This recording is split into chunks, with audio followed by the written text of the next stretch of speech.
In these Asiatic traditions, it is well recognized that people who get the knowledge that you're it may very well run amok.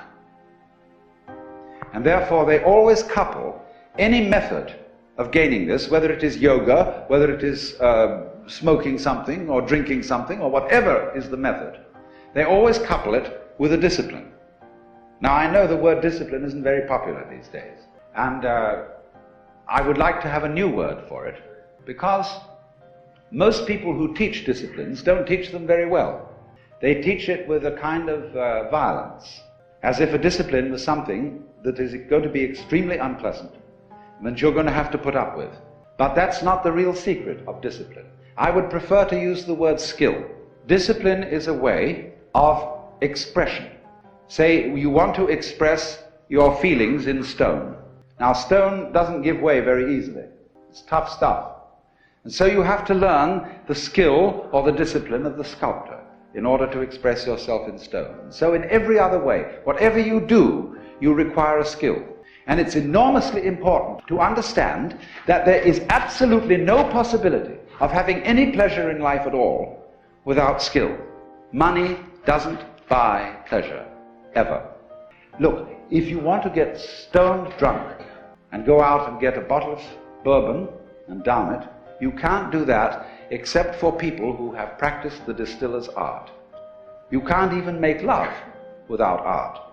Where I live in Sausalito, we have a harbor full of ever so many pleasure craft, motor cruisers, sailing boats, all kinds of things, and they never leave the dock.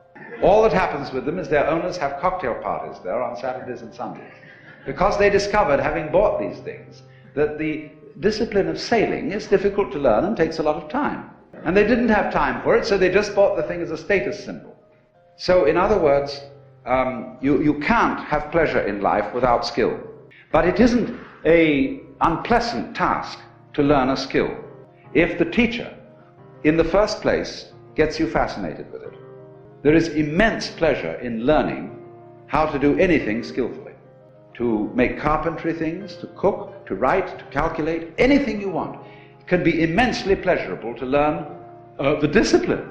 And it is completely indispensable. Because look, you may be a very inspired musician. I'm not a musical technologist, you see, and I regret it, but I'm a word technologist.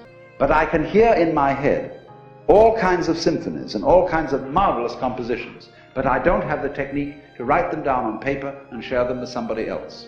Too bad. Maybe next time around. But you see, so far as words are concerned, I can express ideas because I have studied language. And I work very hard. Not that I didn't like it, I intensely enjoy the work of writing a book, although it is difficult.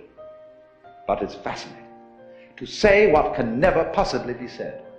You see what's happening? What you have to do, you have inspiration, but then you have to have technique to incarnate, to express your inspiration.